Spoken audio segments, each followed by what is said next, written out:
Selamat malam, Ibu, Bapak, dan saudara-saudari sekalian yang dikasihi oleh Tuhan kita Yesus Kristus. Mari kita bersatu hati dalam doa yang diselenggarakan oleh GKJ Jakarta untuk edisi malam hari ini, Kamis 12 Januari 2023. Mari kita berdoa. Berikanlah kami hati yang tenang dan pikiran yang jernih untuk merenungkan sabda-Mu, ya Allah. Sebab itulah yang menuntun langkah dan perjalanan hidup kami di dunia ini. Di dalam nama Yesus Kristus, Sang Firman yang menjadi manusia, kami memohon. Amin.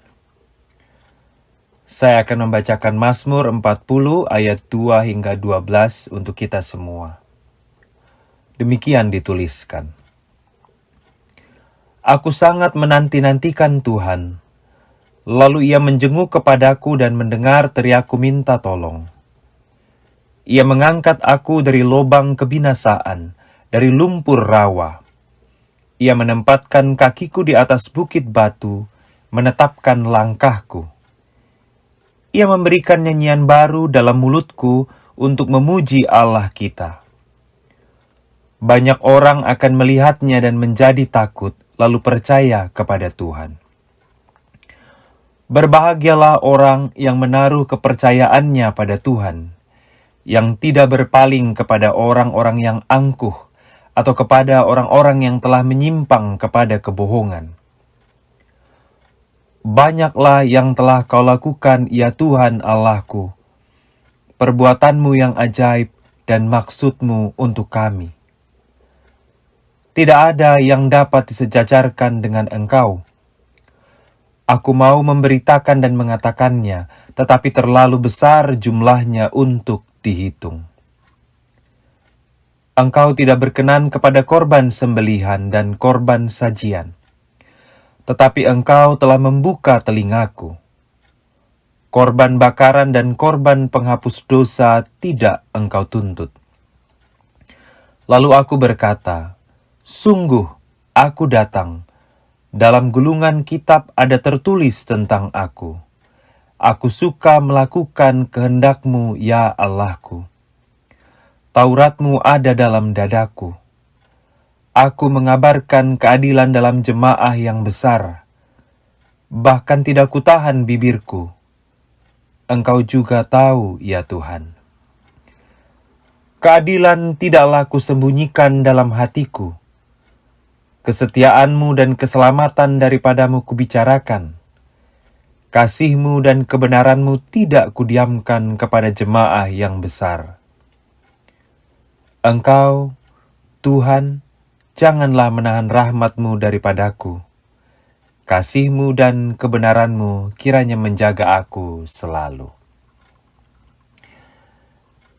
Ada sebuah kisah kesaksian iman yang berasal dari tahun 1905. Suatu hari, si Villa Martin, istri seorang penginjil di Amerika Utara, mengunjungi temannya, Tuan dan Nyonya Doolittle, yang sudah lama sakit. Nyonya Doolittle terbaring di tempat tidur selama hampir 20 tahun.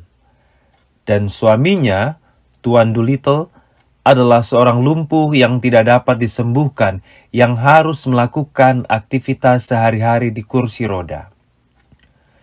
Sakit yang dialami itu sebetulnya cukup untuk membuat mereka putus asa.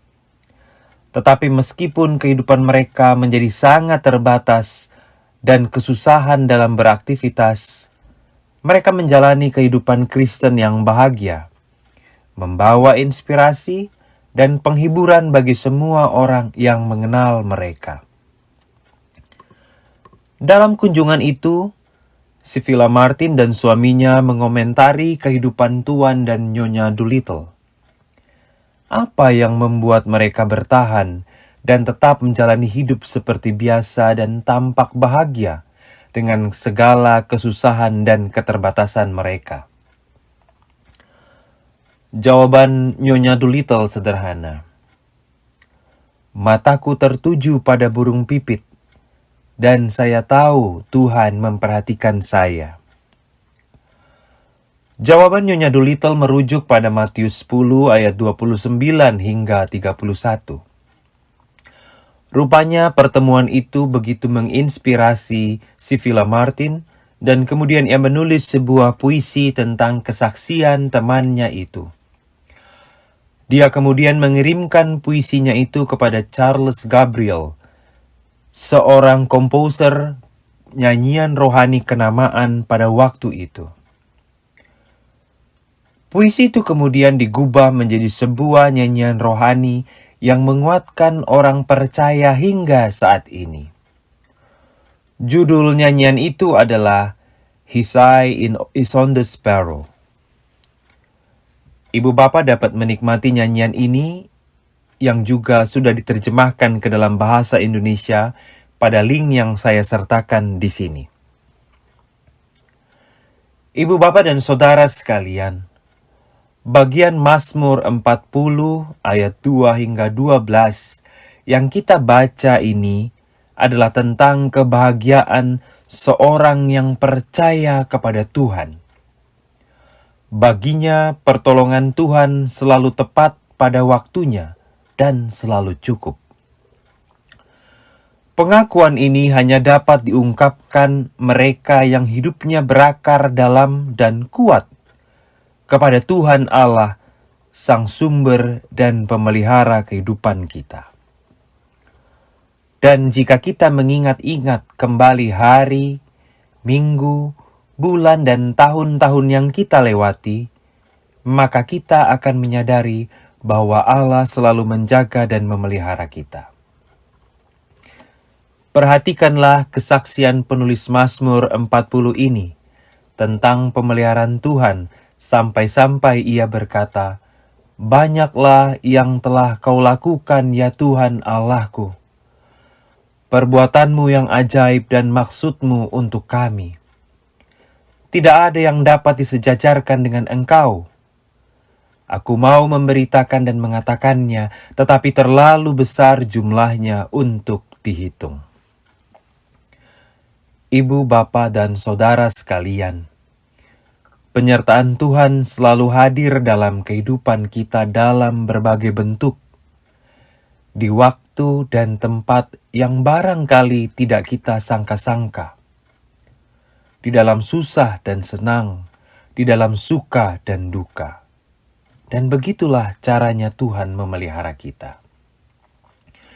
Kita tidak pernah dianggap terlalu kecil untuk Tuhan perhatikan, sebagaimana diungkapkan oleh Nyonya Doolittle dalam kisah nyanyian rohani tadi. Kehidupan dan kesaksiannya tetap menggema dan menguatkan orang-orang hingga pada masa kini lewat nyanyian rohani gubahan Sibylla Martin. Lalu bagaimana kita menggemakan kebahagiaan kita atas penyertaan dan pemeliharaan Tuhan dalam hidup kita? Penulis Mazmur 40 ini merefleksikannya pada ayat 9 hingga 12. Ada beberapa pokok pesan yang bisa kita teruskan dalam kehidupan kita masing-masing. Yang pertama, lakukanlah kehendak Tuhan dengan hati yang gembira. Lalu kabarkanlah dan perjuangkanlah keadilan dengan berani. Dan kemudian, bersaksikanlah kesetiaan dan keselamatan dari Tuhan. Demikianlah kita merefleksikan pertolongan Allah dan mengungkapkan syukur kita kepada Allah yang selalu menjaga dan memelihara kita kini dan sepanjang masa. Amin. Mari kita berdoa. Terima kasih untuk kesetiaan dan pemeliharaan Tuhan yang menyelamatkan hidup kami. Ajarlah kami untuk senantiasa mengingat betapa baiknya Tuhan di dalam hidup kami.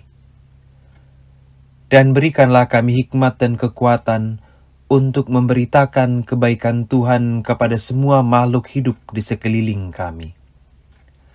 Di dalam nama Yesus Kristus kami berdoa. Amin.